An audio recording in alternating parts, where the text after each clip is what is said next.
Megan, I've heard so much about you. It's good to meet you in the flesh at last. Thanks for agreeing to see me. I wasn't sure if you would. Why not? We have someone in common. Someone who's very important to both of us. So of course I wanted to meet you. Did you tell Edward about our little tryst? No. I thought I'd take advantage of him being up in Aberdeen at my sister's. From what I hear, he seems to be coping pretty well up there.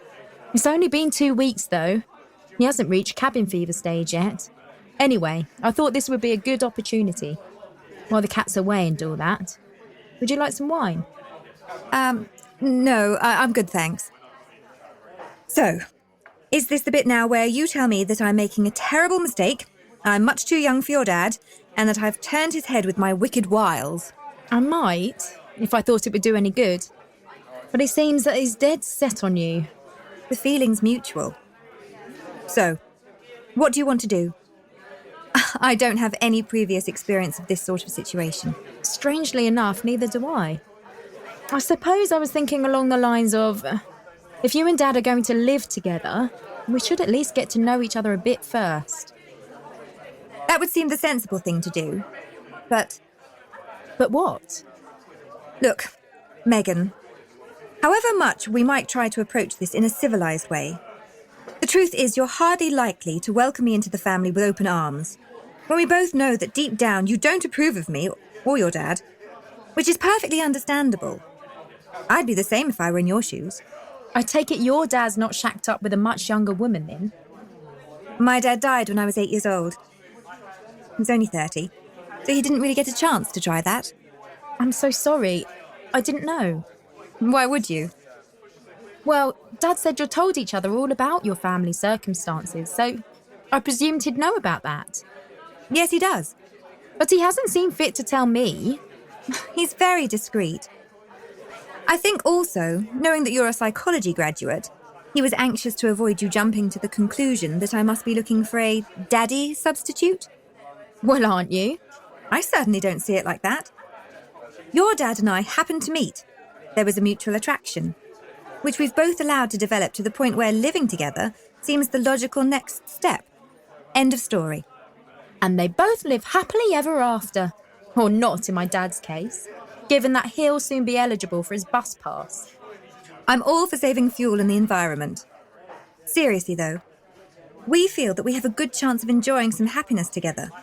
So we're going to go for it. Sometimes you get a chance about the way life goes. Sometimes you don't. In the case of my dad, I didn't. In the case of your dad, I did. But aren't you even in the slightest bit worried about the age difference? I mean, it might not be so noticeable now, but what about in 10 years' time? You're both acting like moony-eyed teenagers. Losing my dad so early made me rather cynical about life. I had to develop a hard shell. I've already lived over 10 years longer than he did. So when I get to the end of another day, I treat it as a bonus. Oh, please. Not the glass half full baloney. No, quite the opposite. I'm always looking over my shoulder expecting the worst. My kids are always accusing me of being reckless. They've been indoctrinated by the health and safety culture so many people seem to worship nowadays. But I just think, well, if your number's up, filling in a risk assessment form isn't going to save you. I'll give you that. And as for those bloody buzzers in cars to warn you about putting your seatbelts on, oh, don't get me started. I've nearly taken a hammer to smash the dashboard before now. I know the feeling. How did your dad die? If you don't mind me asking. Car crash. Oh, God, that's terrible. Oh, what does it matter? How can you say that? What's the difference? I mean, if he died in an accident, or he had cancer, the end result's the same. What's so funny? Oh, he wasn't wearing his seatbelt. You shouldn't laugh about it. Oh, it's okay. It wouldn't have saved him, even if he had been wearing it. The police told my mother afterwards. Not that it was much consolation to hear at the time. But ever since, it has given me a rather cavalier attitude towards my own personal safety. Surely that changed once you had kids of your own? Not really. In fact, it's a wonder Katie, my eldest daughter, survived infancy. I was a season ticket holder at A&E. What happened to her? Oh, the usual stuff. Saucepan stuck on her head, dried pea up her nostril, that sort of thing. She got hold of a torch bulb once and swallowed it. Oh, then there was a time I forgot to put the pushchair brake on, and it rolled down the hill with her in it while my back was turned. I was talking to a neighbour. That could have been nasty. Nowadays, I'd be pilloried by social services for abuse and neglect. But Katie's turned out fine. She has survived thus far because it's her karma. That's my philosophy. Sounds like your kids have survived in spite of you, rather than because of you.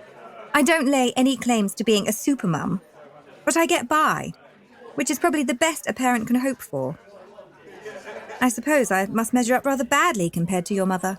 She was certainly very protective, but in a good way.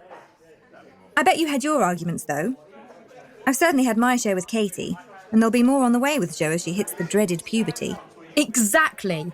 And now you're adding my dad to that equation. He hasn't a clue about how to deal with teenage girls. It just sounds like a recipe for disaster, if you ask me. If you're expecting Love's young dream to survive that, you must be mad, or a masochist, or both. Very likely. But at least I'll have been in the thick of it, and not sitting on the sidelines watching and wondering. What do you mean? Look, Megan, I don't want to pick a fight with you, but you're coming across a bit like a sulky teenager yourself. You're what? About 10 years younger than me. You've got a decent job, but not exactly what you want to do, according to Edward. A relationship which, by your own admission, apparently is going nowhere. And overall, you seem to look at life with a rather jaundiced eye. With good reason. The last thing I want to do is preach. But what I'm getting at is, maybe the focus of your attention should be on yourself and what you want from your own life, rather than being so negative about mine and your dad's. Can't you find it in your heart to be happy for him? Maybe. If he'd shown more concern for my happiness. He's always talked to me about you in the most loving terms. All I got was pressure to do well at school and then get into Oxbridge, fulfil his dreams. But I didn't come up to the mark. And then, of course, when I got pregnant, has he washed that choice piece of dirty family linen before you? Yes, he did mention it. But he doesn't blame you. It's that teacher who he still bears the brunt of his wrath. Whatever. He just believes what he wants to believe. About everything, really. That's not the Edward I've come to know. And love. Beneath that self-confident front he puts on, I think he's rather vulnerable. Dad? Vulnerable? He's got the hide of an elephant. We'll just have to agree to differ on that one. I don't see how you can take it all so lightly. You're planning to set up home with a man nearly 20 years older who has a pretty dodgy track record when it comes to relationships. And you just sit there, calm as you please. God, the only worst thing I could think of is if he got you pregnant. Now that really would be the absolute pits. Funny you should say that. Oh no, I don't believe this. Afraid so. Yes, it has come as a shock to us. And no, we haven't yet decided what to do about the situation. We've both agreed not to go into knee-jerk reaction mode. It would be helpful if you could avoid that too. But I realise it's probably asking a lot. Damn right it is. You're up the duff and I'm supposed to do what? Get the bunting out and toast the expectant mother? Your dad did have a part to play in this as well, you know. And he'll be getting a piece of my mind when I next speak to him. Oh, yes. The words stones, glass houses and throw come to mind here? There's a difference. I was only 18. You're both mature adults, supposedly. You were still old enough to know what you were doing and what the possible consequences might be. But you got carried away by passion and lust. Now, I know you won't want to hear this because it's your own father who's involved, but passion and lust don't necessarily disappear with age, thank God. Oh, I'd rather not think about it. Fine. But I get the feeling there's another agenda for you here, isn't there? What do you mean? Well, you're at that age when many women who've built up their careers start thinking about having children. If they're maternally minded, of course. So? So, you've already been pregnant, but lost a baby. Under very unfortunate circumstances. Your biological clock's ticking away. And then you discover that your aged dad's impregnated a younger woman. That would be bad enough. But when the woman in question is over 40, that must be difficult for you. You missed your calling. You should have been a relationship counsellor. Or better still, why don't you go on mastermind? Chosen specialist subject, psychobabble. To quote your favourite play, the lady doth protest too much, methinks. You may know some things about me, thanks to my dad, but don't presume that you know me as a person. There's a lot he hasn't got the faintest clue about, because for most of my formative years, he just wasn't there. Too busy with his precious business or screwing around. I'm sure he regrets some of his past, like we all do.